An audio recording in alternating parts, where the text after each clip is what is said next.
world's capital of crew racing, home of the fabulous Husky Oarsmen, the magnificent campus of the University of Washington, commanding a sweeping view of picturesque Lake Union.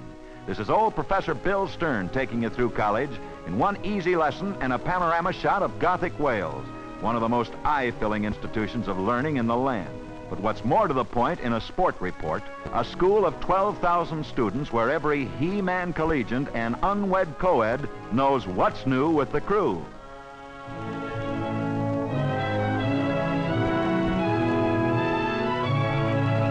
Most hallowed spot on the 600-acre campus is the statue of George Washington, for whom this great state is named. Next comes the trophy room, where 20 years of hoary glory live in the silver cups won by some of the mightiest crews that'll ever propel a shell. For the Huskies have carved out the greatest record in rowing. World and Olympic champions in 1936, holders of the national title 8 times, runners-up 7, winners of the Intercollegiate Championship and the famed Poughkeepsie Regatta 4 times in 6 years. But despite all that, the greatest thrill for a Washington crew is to beat their traditional rivals, the California Bears.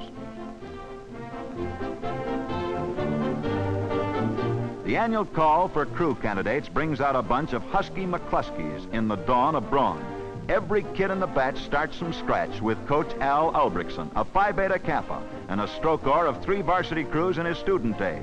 Al has been head rowing coach since his graduation in 1928. Candidates get a thorough medical going over. The old ticker has to be A1. Legs, lungs, and ligaments will come around later if the boys can take the gaff with a laugh. The old winning psychology is impressed on them from their first day. Coach Ulbrichson introducing them to Washington's most famous shell, the Husky Clipper. In it, a world record was established to win the Olympics. 3 times has she flashed across the line first at Poughkeepsie, a chevron for each major victory.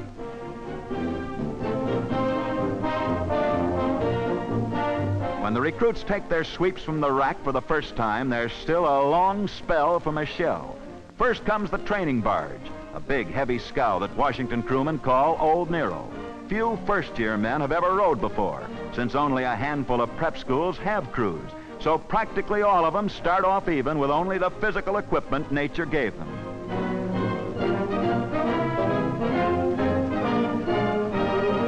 Most of these lads heard about feathering your nest before. Now they learn about feathering your oar. A slide was something on a trombone, not a seat that's elusive as an oiled eel on an ice skating rink.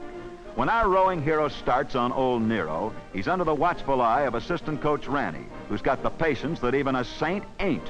At this point, those sweeps give the recruits a battle royal. From where old stroke oar Stern sits, it looks like they not only know nothing about rowing, they don't even suspect.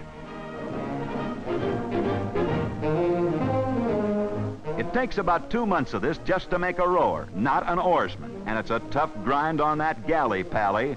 Putting a poke into the stroke is largely a matter of legwork, and those sliding seats are designed to help out. But believe me, they put on a tussle with a bustle. They just slide the hide till you burn your stern, and I don't mean Bill's stern or the back of the boat.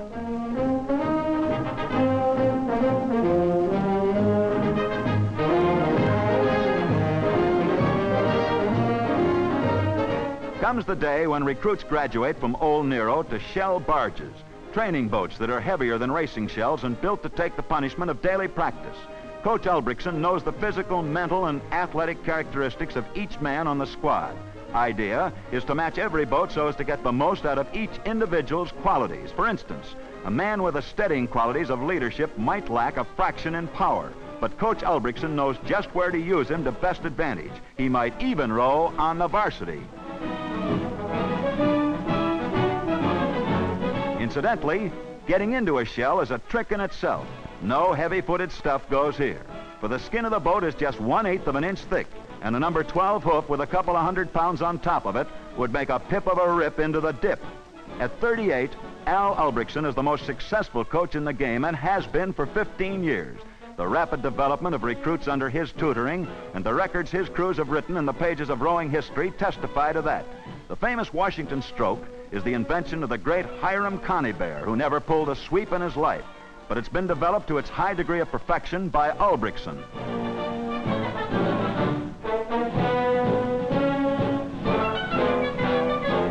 his motor launch, the coach barks orders. Stiffen that back. Use your wrists. Don't let that blade hit the water. Make your legs do the work.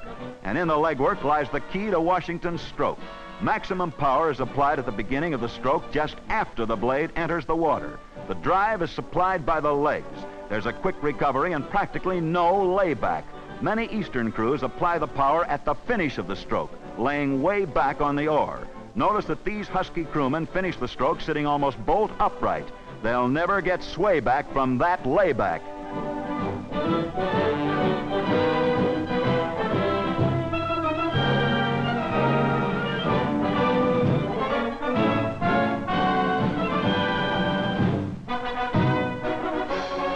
Much depends on the coxswain, the ninth man in the boat. He beats out the cadence, a little man with a big job and a big voice that yelps at mistakes, driving and heckling his brawnier brothers who do the heavy work.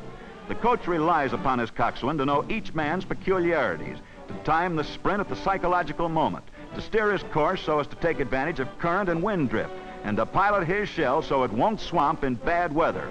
Oh no, the coxswain doesn't go along just for the ride. 5 miles every day the husky crewmen row during the 6 months training season. In 4 years, my statistic mystic figures out a Washington oarsman will kick that slide back and forth 600,000 times and help drive a shell 3,600 miles. Now, what do you say, Joe? You still want to row? As if I didn't know. With Ulbrichtson, it's row, row, row, day in, day out, fair weather or foul. Besides teaching them form and Washington's particular brand of rowing, the coach must build stamina and physical reserve for 3 and 4 mile races. In competition, they'll maintain a cadence of about 32 strokes a minute during the long haul. For the opening and closing sprints, they'll step up their meter to 38 or even 40.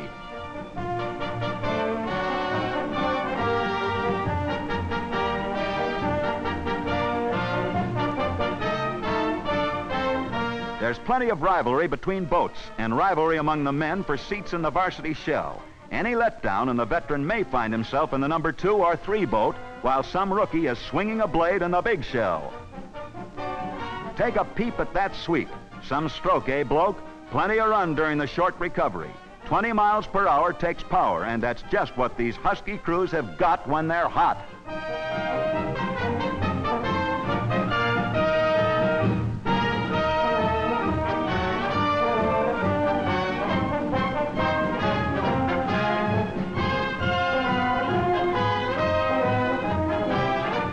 Terrific training grind's nothing new for a husky crew.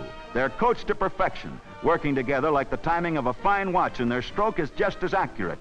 They're the rowing royalty of the Pacific Northwest, the toast of the coast. But that's not enough for a Washington crew. Poughkeepsie is the climax of college rowing, so let 'em at her, the big regatta.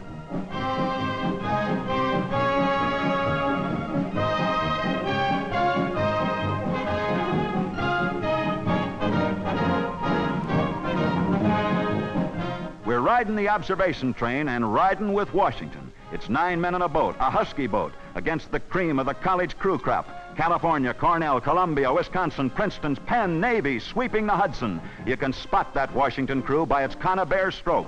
And if you have too much trouble, just pick the leader and 10 to 1 you'll be right. It's the husky crew.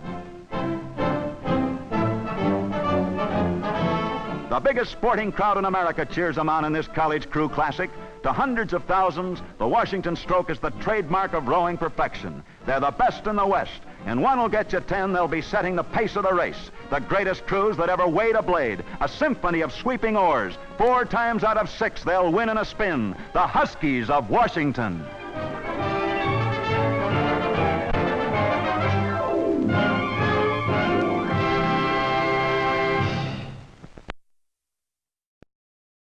We just watched a piece of athletic history. There's no question about it.